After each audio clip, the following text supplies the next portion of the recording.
Well,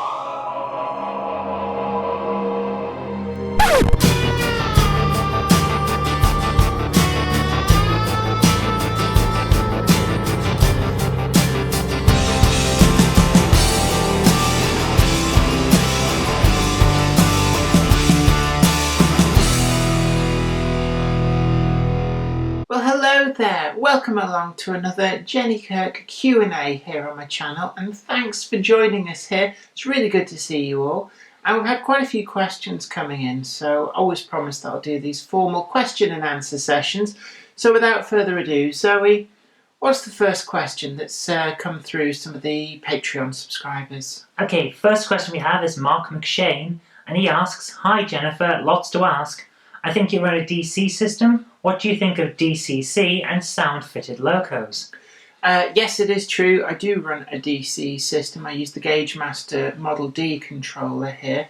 And a lot of that's just a legacy thing because I've been collecting the locomotives for an awfully long time. So I've built up quite a collection, and some of the earlier ones very difficult to convert. So if I was to now go DCC, it would cost a lot of money just for all the chips. That said, I've got nothing against DCC, and I feel that in the future the time is probably right, sooner rather than later, to go fully DCC. There's a lot of advantages coming through with the systems, and I do like what I've seen. And on the subject of sound-fitted locomotives, that is one of the particular things which I do quite like. I wouldn't sound-fit everything, partially because that's really expensive, but also be quite a cacophony of sound with 12, 13 Class 25s alone, same again for Class 8s, all chugging away on the layout. So I think with DCC sound, it's probably beneficial to fit maybe a couple of favourite locomotives, ones which you're going to make a lot of use out of, and also maybe something like a shunting locomotive, and then just keep the rest as a standard DCC thing. You can always upgrade them later on. I do like a lot of the things that's coming through on DCC, and I do have, I think at last count, about 7 or 8 locomotives which are already DCC fitted. So when I do finally get a DCC system and start making use of it, I think there'll be a changeover period where I'll have some stuff running on DC still, and use DCC as well. Probably best to have something like a rotary switch to completely switch out one or the other, because DC locomotives really don't like being on DCC track. It does fry the motors a little bit, especially brushes, cordless locomotives, things like that. So yeah, very open to the idea, like what I'm seeing, just really waiting for the prices to come down as much as anything else. There we go. Anyway, Zoe, do we have another question? We do. Bob Threaton asks, "Hi Jennifer, love your unboxing videos, not just for the models but also the history lesson you present with each.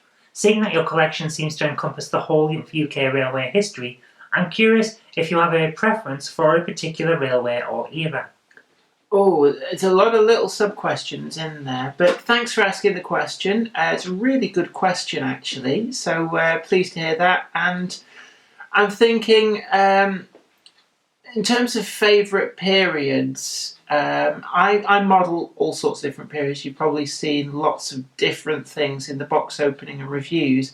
I'm glad you're enjoying the little history thing. They're probably a lot briefer than you'd get if you went and looked in a book on the subject, but I do try and give a little bit of an overview. I think it gives a good background to the model, and there's a lot of people who like to keep the models that they buy in keeping with what they model. So some of that is quite helpful for people to understand what these models would have had in terms of their geographical area that they would have worked in, and time periods. It's quite helpful in that way, and I think that goes all together to make up a package for a reasonable box opening and review. Moreover, over and above the just getting to see the model in the flesh, which is what we're really trying to do more than anything else.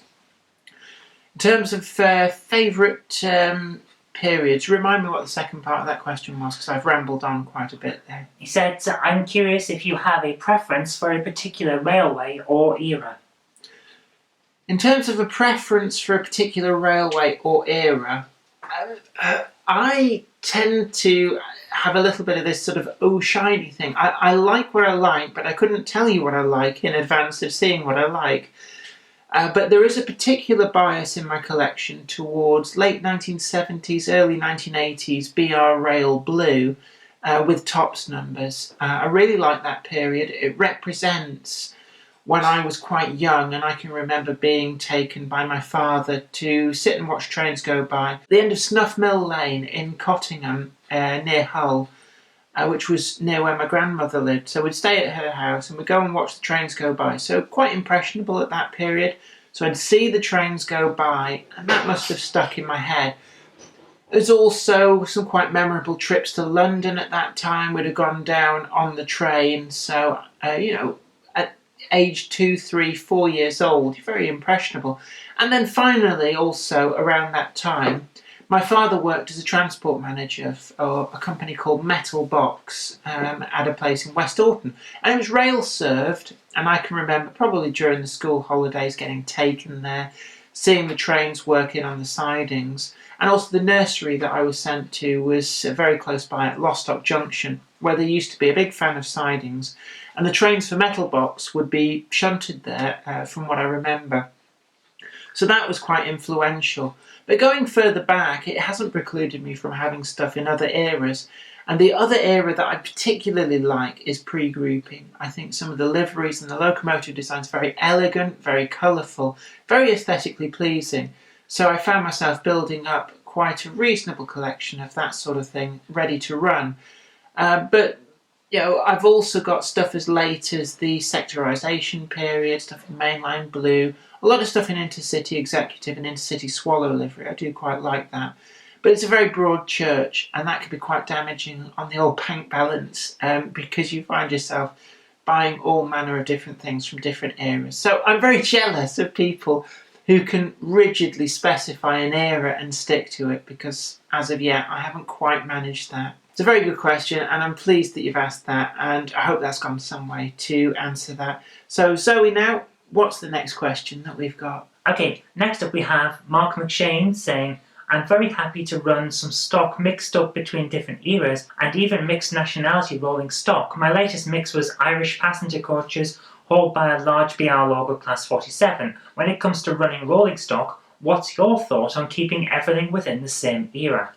Well, hi Mark, thanks for another good question there. My thoughts on mixing and matching stock, I do it all the time. You've probably seen in some of the trains going by videos that I'll have pre-grouping stuff running with BR Blue period. And it doesn't bother me too much doing that. It's the old adage of rule one, my railway, I'll run whatever I want. At the end of the day, a lot of this is about entertaining yourself and having fun.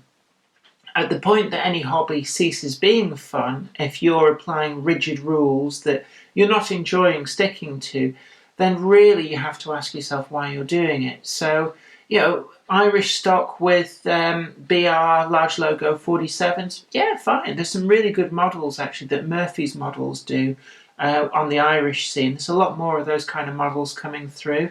In terms of overseas stock running with BR stock, I don't tend to do that mostly because I don't really have much, if anything, of overseas rolling stock. I did buy a Juef steam shunting locomotive at one point. They were very, very cheap, and the model looked really quite nice, and I thought it would make a perfect starting point for modelling one of the locomotives from Trafford Park. So I do have that in my collection. There's also a Hornby HO 060 diesel shunter knocking about somewhere, which I do quite like as a model. So that does occasionally get a spin out on the layout.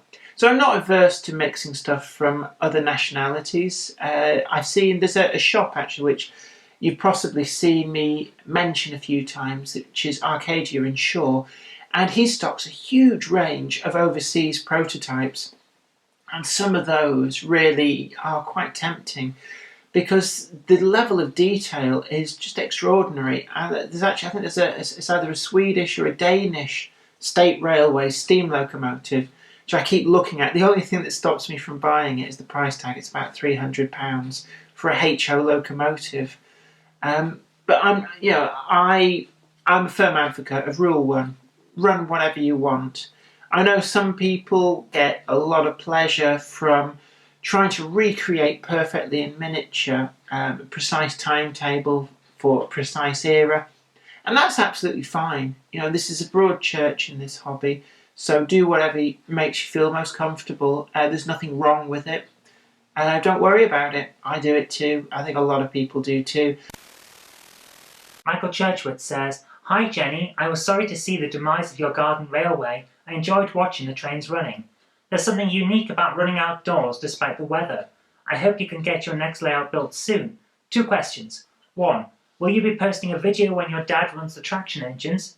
And 2. Are you going to rebuild anything outdoors, or are you going to build in the loft?" Hi Michael, really good question again. Yeah, there's a series of videos at the moment about demolition of the current garden railway, and it was always built with a limited lifespan in mind, so this is just part of the natural progression. It's not an issue, but the long-term plans are for both a layout out in the garden, and I'm going to be building that with O gauge, and it's going to be ground level. I'm going to pay very close attention to things like plants suitable to be with the models, so they don't overpower the models, that they don't envelop the models, and that they stay fairly low to the ground. So things like alpine evergreens, things like that. That's always been the long-term plan. In terms of the loft, still planning to build up into the loft. That has taken a bit of a back burner this year because of other work commitments, other things coming and going, and also the weather. It's been too hot to really do anything up there. So what I'm going to do is concentrate on the garden railway first, do all that redevelopment, and then possibly early part of next year look at starting the huge amount of work to build up in the loft. So they'll both happen. Certainly when my father runs the traction engine, there will be videos. It's as simple as that. I'm going to follow his construction as it goes on.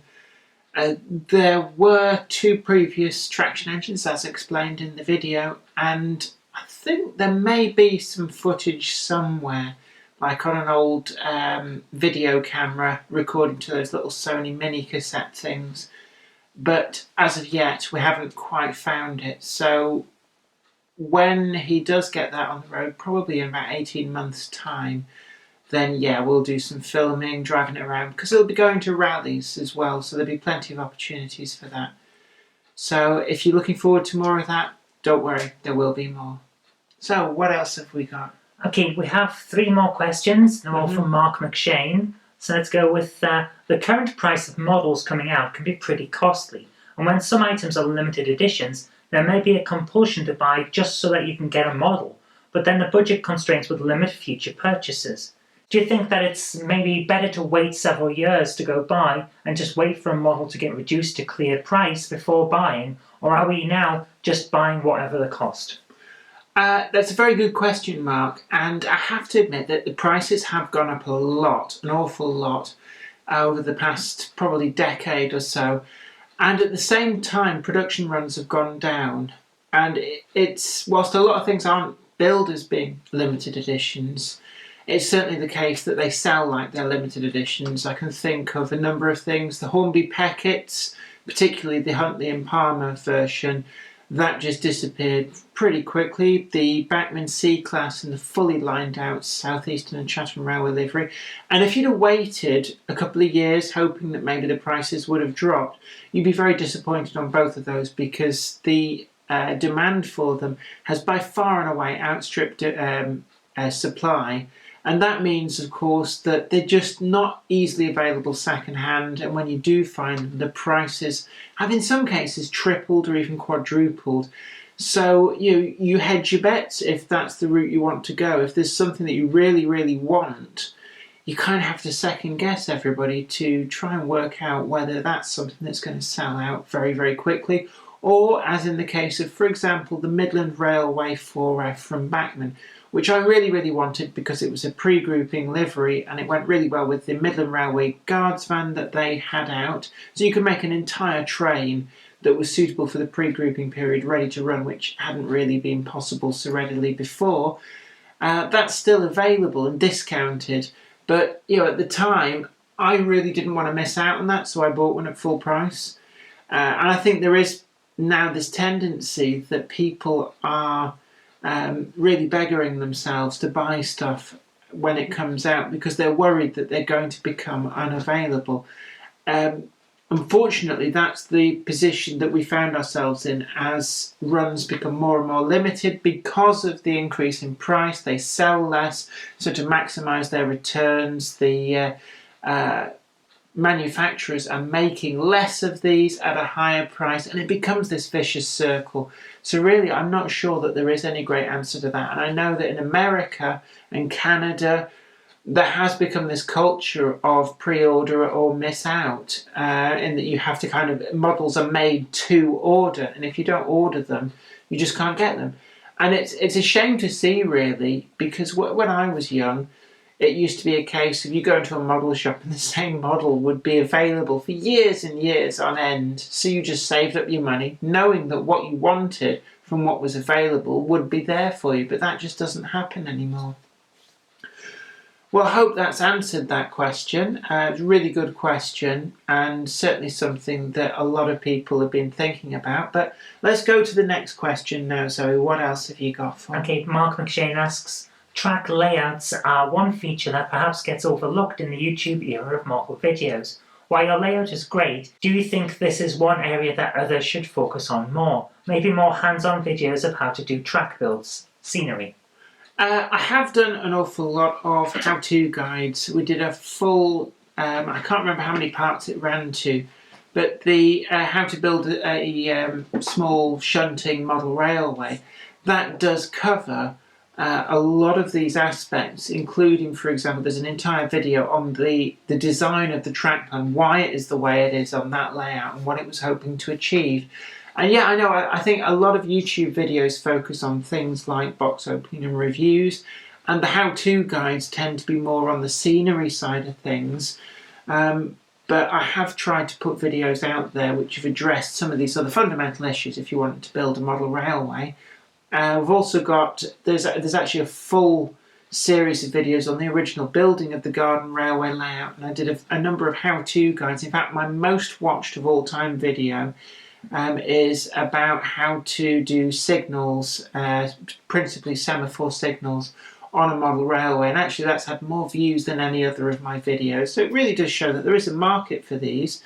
I do intend to do more of these as we go on, as I hopefully build the garden layout, the redevelopment of that, and also up in the loft. I'm going to be looking to do a series of videos which will, amongst other things, cover the design of the track layout, so hopefully that will address some of what you're asking about and what other people want from YouTube. But yeah, I agree that YouTube does tend to favour some of perhaps the easier content of box opening and reviews from a number of channels. I don't know, I've been guilty as well of every time I buy a new model, it's very easy to sit there and think, oh, well, we'll film a box opening and review of this. But that is a really good question. But we're going to move on now. What's the next question that we've got there? The final question that we have is another one from Mark McShane. He says, while not always feasible and maybe outside your normal scope of modelling, would you consider doing videos based on viewer requests? Well, Mark, that really is an interesting question. Viewer requests in what way, I wonder? I think it depends on what the reviewer request is.